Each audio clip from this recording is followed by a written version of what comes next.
industri keuangan berbasis digital ataupun juga fintech memiliki masa depan yang menjanjikan di Indonesia.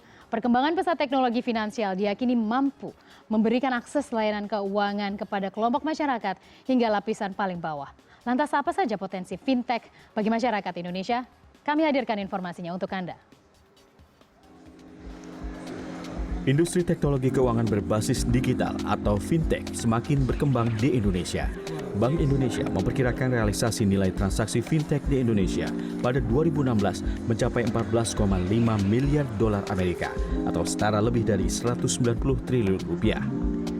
Sementara untuk tahun ini, lembaga riset Statista memproyeksikan nilai transaksi fintech di Indonesia akan meningkat menjadi 18,64 miliar dolar Amerika atau sebesar 240 triliun rupiah. Pembayaran melalui skema digital bakal mendominasi transaksi fintech di Indonesia. Fintech juga memiliki pasar pembiayaan yang besar. Hal ini tercermin dari kesenjangan antara kebutuhan pendanaan yang mencapai 1.649 triliun rupiah dengan kemampuan lembaga keuangan yang saat ini hanya mampu menyediakan dana sebesar 660 triliun rupiah. Adapun sektor pembayaran masih mendominasi transaksi fintech di Indonesia yang mencapai 44%. Disusul sektor agregator dan pinjaman yang masing-masing menyumbang sebesar 15%.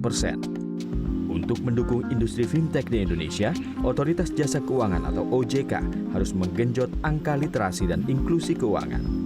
Survei Nasional Literasi dan Inklusi Keuangan yang dilakukan OJK menunjukkan indeks literasi keuangan 2016 mencapai 29,66%.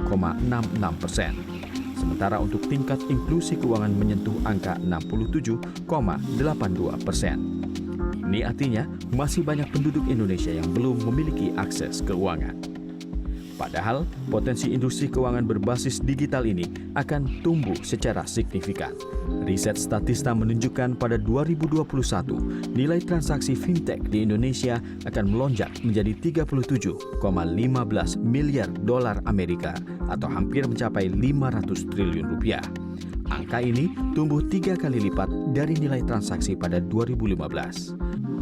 Potensi yang besar ini juga harus diikuti kepatuhan pelaku fintech untuk mengikuti aturan otoritas yang berlaku. OJK mencatat hingga awal tahun 2017 terdapat 600 perusahaan fintech yang bergerak di sektor pinjam-meminjam di Indonesia. Namun, dari jumlah tersebut hanya 157 perusahaan yang sudah melapor ke OJK. 120 perusahaan sudah mematuhi ketentuan peraturan OJK dengan skema pinjam-meminjam antar pihak. Pesatnya perkembangan industri keuangan berbasis digital akan sangat bergantung pada kepatuhan pelaku dan kesiapan payung hukum, serta perangkat teknologi. Kus Indra, CNN, Indonesia.